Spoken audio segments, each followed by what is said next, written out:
In October 2025, Vladimir Putin's special representative, Kirill Dmitriev, announced that Russia would begin a feasibility study for a tunnel beneath the Bering Strait, a project meant to link Asia and North America, and a feat of engineering so enormous it seems almost absurd.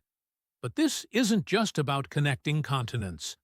Russia is struggling on every other front. Sanctions have crippled its economy, refineries are burning, and citizens are facing shortages that touch every corner of their lives. The announcement of a trillion-dollar tunnel in the midst of this chaos is not a plan. It's a confession. A confession that the regime has lost touch with reality. Yet the world reacted with curiosity. Even former U.S. President Donald Trump expressed interest in discussing the project, highlighting the surreal nature of the idea. How can a nation facing fuel crises and bankrupt energy giants even consider such a fantasy? The answer may lie not in strategy, but in desperation. The Alaska Tunnel isn't a new concept. It's been discussed for decades, dating back to Tsarist Russia under the name the Intercontinental Peace Bridge. The vision is simple in theory. Connect Russia's Chukotka Peninsula with Alaska via a tunnel beneath the Bering Strait. In reality, it's a logistical and engineering nightmare.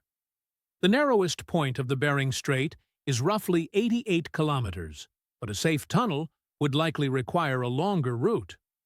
To put that into perspective, the Channel Tunnel between the UK and France is less than half that length. And unlike Europe, this Arctic region features frozen ground, massive ice, temperatures plunging to -50 degrees Celsius, and seismic activity that would challenge even the most advanced engineers. The dream quickly becomes a nightmare when you consider the human and material cost. Transporting massive tunnel-boring machines, concrete, steel, and tens of thousands of workers to some of the world's most remote regions would be a logistical feat unlike any other in history. Estimates for the tunnel alone range from $30 to $50 billion. But that barely scratches the surface. Both ends of the tunnel sit hundreds of kilometers from the nearest highway or railway, meaning new infrastructure would have to be built from scratch.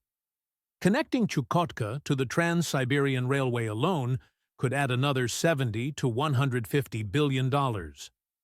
Total costs, easily in the hundreds of billions, and potentially reaching trillions when factoring in inflation, remote conditions, and unforeseen challenges. And yet, Russia cannot even solve simpler problems. A clean water pipeline from Rostov to Donetsk, territory Russia has occupied for a decade, remains unfinished. The contrast is stark. A fantasy tunnel to Alaska versus everyday failures in infrastructure and basic services. The country's economy is unraveling. Refineries have been systematically destroyed, with Ukrainian drone attacks striking key energy hubs. Gazprom teeters on bankruptcy. Fuel shortages affect 84% of the population, leaving citizens waiting in long lines for the most basic necessities. Inflation is soaring, supermarket shelves are empty, and hospitals struggle to function. Millions of elderly Russians who once trusted the state now face betrayal. Pension reforms, rising retirement ages, and wartime austerity have stripped them of security. Life has become a daily struggle. And yet, while people suffer in real time, the Kremlin sells the illusion of a global mega-project. Internal dissent is spreading. Journalists once loyal to the state now openly criticize Putin. City councils in Moscow and St. Petersburg have even called for his resignation. In Smolninskaya district, council members submitted a petition charging the president with treason for the war in Ukraine. This act of political courage was more than symbolic. It signaled that ordinary Russian citizens and local officials are beginning to see the regime's incompetence for what it is.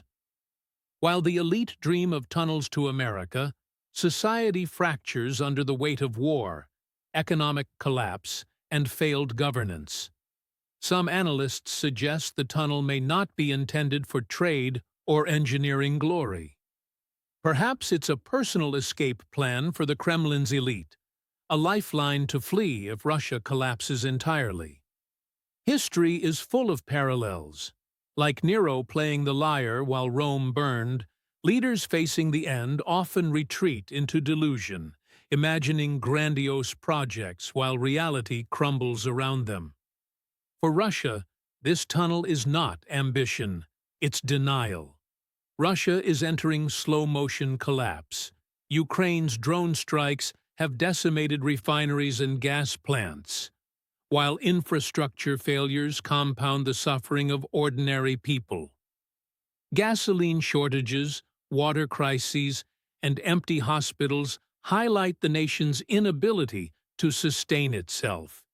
Even if there is no sudden revolution, the state is failing in its most basic functions. Citizens grow frustrated, infrastructure falters, and the economy teeters on the brink.